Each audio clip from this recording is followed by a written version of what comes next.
All right, folks, thanks for being here.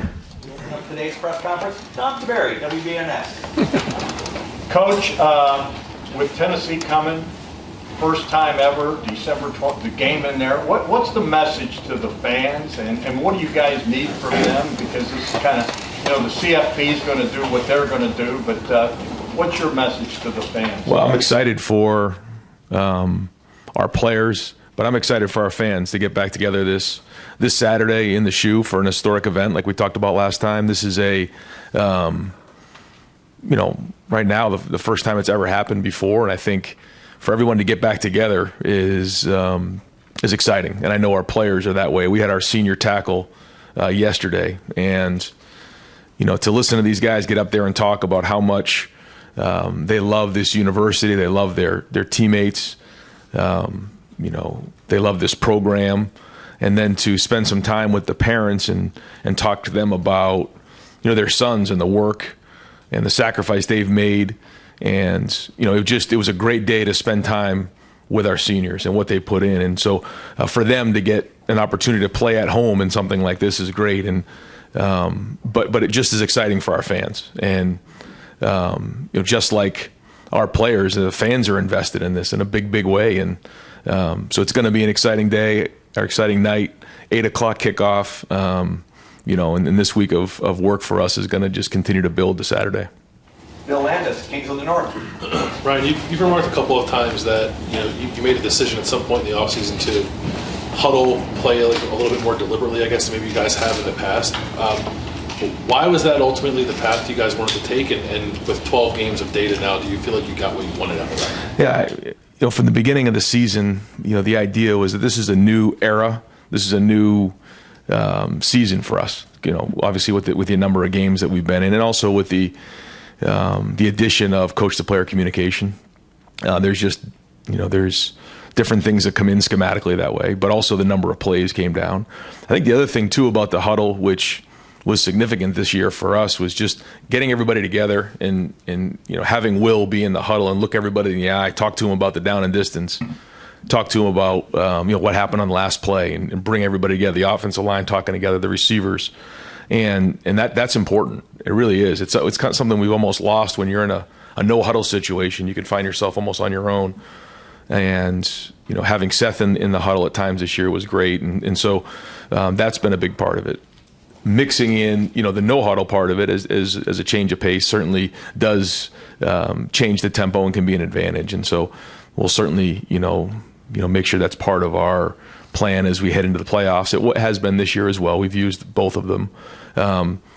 But I think with the change of pace in terms of the clock stopping after first downs really only happening inside of 2 minutes now, the games go faster, and so it's a lot more focus on efficiency. And we're going to play against a team that's going to play fast here on Saturday night. So we know what we need to do defensively in terms of getting lined up, and they're going to challenge us. And they're a very good team. I give Tennessee a lot of credit. They're well coached and they have a great attack. And so we have to do a great job of getting lined up in those situations. But I think for us, we found a good rhythm with that. I think it's allowed us to be more efficient. But there's also times when we need to speed it up to put more stress on the defense. Guys, we're going to need to stick to just one and done questions just because we're on a little bit of a time schedule with all the other players and coordinator coming. Let's go with Tony Girdman, Buckeye Huddle. Ryan, with the portal now going on, how difficult is it to put a roster together while also preparing for a playoff? And how much of your daily hours are put into the portal right now, keeping your team together and bringing in new players? Well, the number one focus is Tennessee right now. But as you know, you can't just live in a vacuum, and we have to plan for the future. And the fact that these players having to make a decision right now, knowing that the playoffs haven't even started yet, is very difficult on them. It's difficult on us. That's just the way it is. You're asking kids to make decisions on their future, yet they still want to be with their team and play in the playoffs. And their teammates who are seniors are relying on them to still be part of the team. So, all challenges for us, but I think we're handling it well. I think that we have a group of guys that want to be together and understand what's ahead of us. For the staff, we're doing everything we possibly can to make sure that we're retaining the players and providing them what they need, and then also making sure that if there are some things in the portal that we need to fill holes with, we'll do that. And there's some good players out there, but the number one focus right now is beating Tennessee. Dave Biddle, 24/7 Sports. Ryan, what's the plan on the offensive line? You alluded, when we talked to you 2 weeks ago, there might be some changes there. Any changes forthcoming? Luke Montgomery's got some reps at guard, and so you're probably going to see him at guard some this game. We'll see how this week goes, but Austin will be rotating in there as well with Tegra. So that'll be the plan now. We still have a whole week of preparation, and things can change, as of tomorrow, when we get on the field. But the plan right now would be to rotate those guys. Dan Hope, Lebanon Warriors. Yeah, with Devin announcing that he's going to enter the portal, is he still your backup quarterback for this game? Is Julian pushed for that job at all? Julian's getting a lot of reps in there, but Devin right now is the backup quarterback, but Julian's right there, and he needs to continue to push in that area, and you just never know how this thing's all going to shake out. There's a lot of football ahead of us, and so we'll need all those guys. And I give Devin credit; he wants to finish this thing out the right way, but he also wants to see what other options are available for his future. And I think it's not an easy thing for him to do, but I give him credit for wanting to finish this thing out the right way. Spencer Holbrook, Letterman Row. Yeah, with Luke, what did you guys see in him that maybe you didn't see after the Simmons injury and then after Seth's injury that made you guys think, like, okay, he can go play in a college playoff game? Well, I think after the Penn State game, we got a lot of confidence coming out of that game with Carson playing guard. He really stepped in and did some great things. You don't always know what you're going to get until you get into those game scenarios, as you know. And then when Seth went down, we went back to Austin because he gave us the most experience, at least coming in from the first few games when Donovan went down. And Luke was still coming on. He was getting better, but we just felt at the time that was the right move. And there was some good plays and some not so good plays coming out of the Indiana game. And then after assessing the last game, we feel like Luke deserves an opportunity. And I don't know if it's that he's done that much more than maybe he's done in the past, but he was close anyways, and so now it's about time to give him an opportunity. Stephen Means, Cleveland.com. Following up on that, let's use the word experience. You used that when you chose Carson against Penn State as well. Is it easier to not go with the guy who's been through it before when you've got 3 or 4 weeks to prepare for a game versus a week-by-week basis? That's right. Does that go into things? That's right. Yeah, exactly. The more reps you get at a concept or a play allows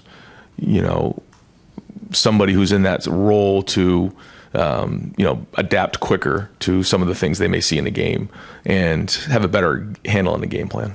Over to the right, Dave Holmes, WSYX. I know the media schedule, you're doing more this week, I've noticed. I think that's CFP regulated. I'm just curious, is there anything else different about hosting a playoff game that you've noticed logistically than just a standard game at the Shoe this week? No, I think we're staying on the same routine that we've been on. We're going to still use some of our playoff experiences to use as a reference for this game. But when you look at it, first off, it's a quick turnaround. There was a week where you're in limbo, and then on Sunday you find out you're playing Tennessee. You have 1 week, and now you're in the game week. And so what we try to do is continue to stay on the game week routine. I think that's the way to go.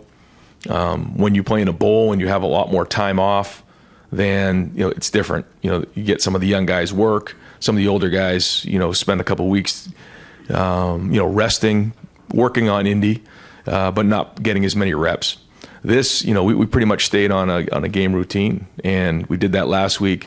We had our Sunday. Today's our off day, and Tuesday will be a normal Tuesday for us. So, it's been pretty much like a game week for us, and we're going to keep it that way.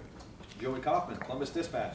Just to quickly clarify on Luke, has he been repping at left and right, and that rotation would include repping both of those guys? He's been mostly getting reps at left, but he will have an opportunity to get reps at right as well. And the guys who went in the portal, last week, other than Devin, Gabe, and some of those guys? What is their status as far as being on the roster for the playoff? Yep. So Gabe will not be on the roster, and then who else? Kojo and Jaden. And Koj will be. Jaden will not be. Yep. Adam King, WBNS. I know that you'd never just want to force feed wide receivers. You want the offense to develop and do what it can. But when you see the target share that maybe guys like Emeka and Jeremiah have taken a little bit of a decline there at the end of the year, how do you go about balancing getting them the ball but making sure you're not forcing it? Yeah, I think, you got to learn coming out of the season on, what you've, where you've been. I think that the team that we started with at the beginning of the season, where we were in the middle of the season and where we are now are all three different areas for different reasons. And the bottom line is when you look at where we are right now, we've got to make sure that we're maximizing our strengths and minimizing our weaknesses or deficiencies.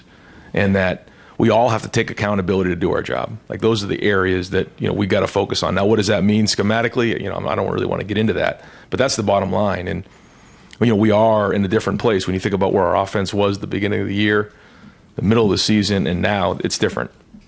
Same thing with our defense. What we thought going into the season, mid-season, and now you can see that we've changed. Now, it hasn't been drastic, but enough. And I think that's the most important thing. So, yeah, we got to make sure that we're getting our best players the ball. But that's what when I'm talking about, maximizing our strengths. We got to be able to do that, and that's very important in this game. Austin Ward, podcast. Ryan, did you all feel like Will was limited at all in the second half against Michigan? And I don't know how specific you would get into that, but how has he responded since then? He's doing great. He's had a good couple weeks of practice. He's ready to go. I know he wants to, just like all of us, move on and focus on Tennessee. There's certainly plays that he'll want to have back in that game. But one thing about Will is, he's got a very positive mindset, and he's very resilient. And you can see he's got a bounce in his step right now. He wants to get back on the field as fast as he possibly can. You can see that. And, he wants to lead this offense. And it's going to be a very important part of this game on Saturday night is his leadership. And he'll be ready to go. Cameron T. Robinson, The Athletic. Ryan, I know 2022 is a little different. Obviously, you were a play caller. Obviously, you lost that game at Georgia, but it seemed like that game, after losing to Michigan, you guys played a little more free, a little more loose.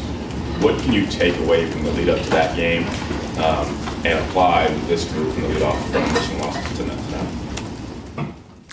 Yeah, I think there was guys who were part of that game on the team and part of being in the playoffs, so they know what it's like to play in the playoffs, which is great. There's a bunch of guys in the room that don't.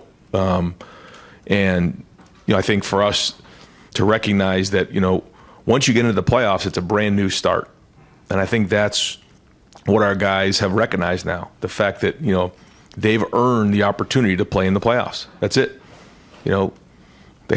We have 2 top 5 victories, and we have 10 wins. And there's a lot of teams across the country that aren't in the playoffs. So the bottom line is, we are in the playoffs. And, every team is going to have their issues and deficiencies. And the teams that can address those the best are going to win this thing. And that's it. It's a new era. It's a different time. And I think our guys recognize that. And I think, the guys, especially who played in that game, also realize that, no matter how the season ends, that game is coming, and you got to learn from it and grow from it and go from there. And sometimes you can be really, really close to something and not realize it. And what you have to do is just keep pushing forward and keep rolling and keep going. And that's been the message to our guys. Pat Murphy, 24/7 Sports. Ryan, you talked about the tempo of Tennessee a little bit, but when you're facing a team that moves as quickly as they do, how does that impact everything you guys are doing? Both, I imagine it affects both sides of the ball a little bit. What impact does that have on you guys? Well, Chip was one of the first to ever do this, and I was his quarterback. So we were laughing about that the other day, and it's kind of gone full circle. And the idea of their offense, first off, they're very, very well coached, and they have a very, very good plan of what they do. And they play physical, and they run the ball up inside. But when you're going no huddle, the first thing they want you to do is they want you to not get aligned, and they want you to not communicate well. They want to stretch you horizontally. They want to stretch you vertically, get you in space, and then obviously not run to the ball and get tired and those type of things and play undisciplined. I mean, that's the whole idea of it, and that they're going to be in better shape than you are at the end of the day. So, we know what that style is. We know what the philosophy is, but it doesn't make it easy. It's like playing an option team. You don't really understand it till you're playing against it. So we've had a couple weeks to prepare for this. I think the preparation's been good. I think Jim's plan is excellent going in, and I think that our scout teams have done a good job. We've been doing some good work to try to press our guys and make sure they understand how stressful it is to play against this style. But ultimately, it's still going to come down to taking on blocks, defeating blocks, and tackling in space. Dylan Davis, Delaware Gazette. On Selection Sunday, you talked about wanting your team to play free and without fear of consequence, and I'm guessing as a head coach that falls largely on you to facilitate that. How have you been different? Obviously, your team didn't play. There was nothing free and easy about them in that Michigan game. How have you facilitated that? How have you changed your approach to this game compared to again, like the fans, like the university, like our players, the coaches, myself, we are all invested in this thing in a big way. And, I wish some of you guys could have, seen our senior tackle yesterday just to see how much these players care, how much these coaches care. And, as the season goes on, you continue to build and grow, and you just build this brotherhood together, and you're invested in each other. And so, when you win a game, it's thrilling. When you lose a game, it can be heartbreaking. And we understand that, and we're not going to apologize for that because we care a lot, and we know what it means to Ohio State to win football games around here. We understand what that game means. But ultimately, that's behind us, and you learn from it, and then you move on, and that's it, because it doesn't do us any good moving backwards. So that's it. The focus is on Tennessee. You grow, you build, and I think this team is prepared to go play in this playoffs. I don't know the other teams. There's great teams out there, but I know this team, and I know what they're made of, and they're resilient, and they're tough, and they're mature. And again, they care a lot about Ohio State. They care about this team, this university, just like the coaching staff and myself. And we're going to play our tails off on Saturday night. Rob Aller, Columbus Dispatch. Yeah, Ryan, along those lines, you're dealing with 18, 19-year-old kids. That's got to be one of the challenges of coaching is keeping them up and buoyant, although you said they're very mature. Is it almost good that you have some distance between a really tough loss and this game, that you kind of recover, I guess? Well, when you it's like 1 week, okay, that's one thing, a month, there's another challenge with that. 3 weeks is kind of the sweet spot. It allowed us the week to sort through, the issues and get them addressed, take accountability, because that's the big part of that. Nothing matters if the problems aren't fixed, and then we don't make adjustments. That's what it comes down to. And then the recognition that, okay, we're in the playoffs now. That game's behind us. The game is never going to change. It's never going to change here at Ohio State. However, the playoffs have. The expanded playoffs have. The format has. This is very different than it's been in the past. So, all right, we're in this thing. And now we got 2 weeks to prepare. So I think that part's been good, and that's kind of been the layout. Jake Trotter, ESPN.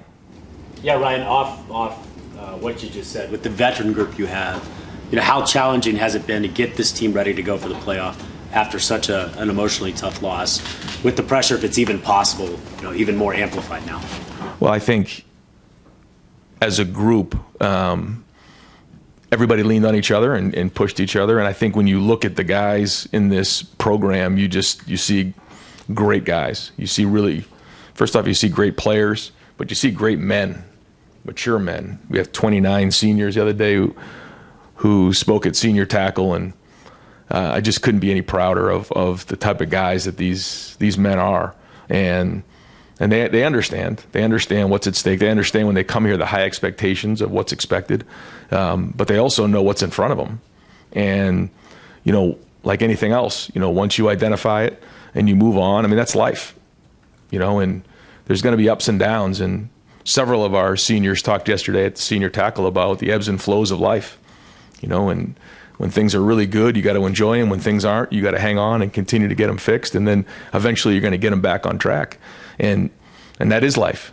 And life is a fight. So, when you have a mature group like this, is it easy? No, it's not easy, but it certainly helps to have a great group. And we had a really good week of practice last week with great energy, and we're going to have another great week this week. Bill Rabinowitz, Columbus Dispatch. We're going to talk to Chip after we talk to you. What kind of discussions did you have with him about the game plan against Michigan and how you learn from that and move forward? I mean, as you said, maximize what you have and mask your deficiencies. We all know what those are. What kind of conversation should you have with Chip, and how much kind of soul searching do you think he has done about that game? Well, I think there's two things. I think one, again, we have to maximize our personnel. We've talked about that. I think the second thing is, in some of these games moving forward, just like in this last game, I think we were only 33% or 32%. It might even been a little bit less, but it was right around 30% of our total snaps were what we call CNN, situation normal, which means first and second down in the middle of the field. There was coming out situations, there was 2-minute situations, there was third down situations, there was red zone situations. And, I don't think we did a very good job in those situations. And we talk about situations a lot. We had a turnover in coming out. We had 5 opportunities in a red zone. We only had 10 points. And I didn't think we were particularly good on third down. And so we've got to do a better job in those situations. I think that is very, very important. Now, in those situations, schematically, how do we want to attack a defense? I think that's good conversation.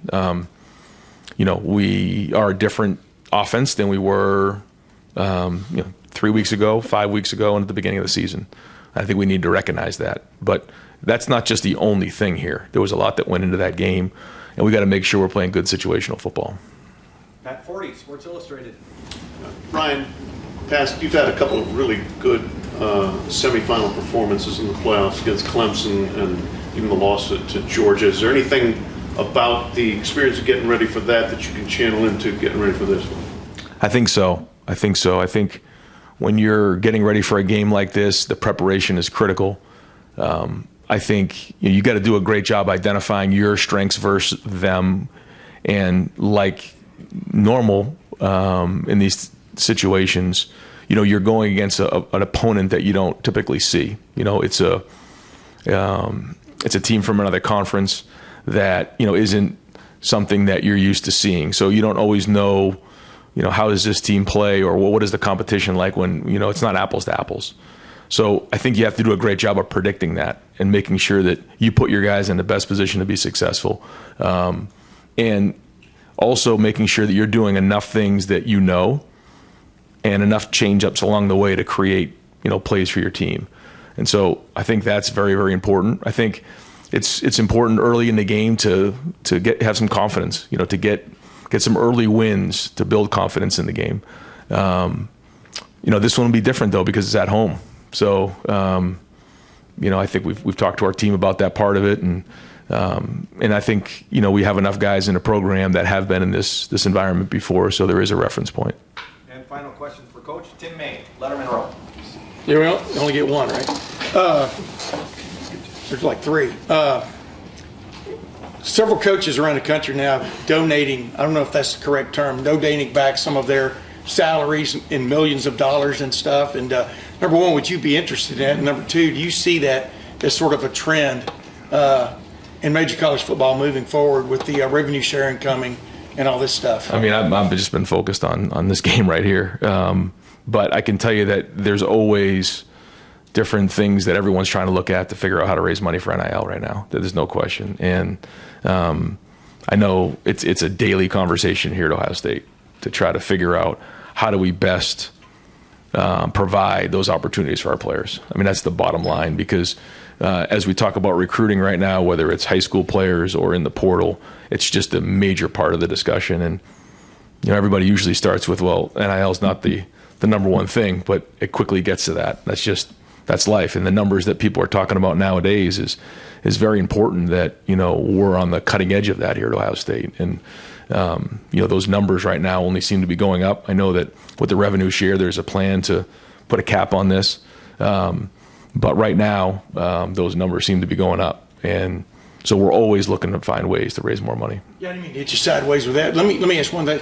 The fact that your team played in a cold weather game against Michigan and stuff, does it give you a little bit of a head start on what's coming on Saturday with temperatures in the 20s and dropping? I mean, that's a little getting used to, no matter if you live up north. It does, yeah. And being outside last week and practicing outside and acclimating to the weather, it makes a big difference. We'll be out there today, and it's like playing in the playoffs. Talk to them about being in Kansas City or up in Lambeau or Buffalo Bills in the AFC Championship game. I mean, that's what it's all about, is playing these types of games in December. Not that, maybe growing up they thought that this is what it would look like in college football, but here we are, and our guys are excited about it and excited about being at home, and I think they're excited about the weather too, because we've been practicing it now for a few weeks. Thanks, Ryan. Okay. Thanks very much.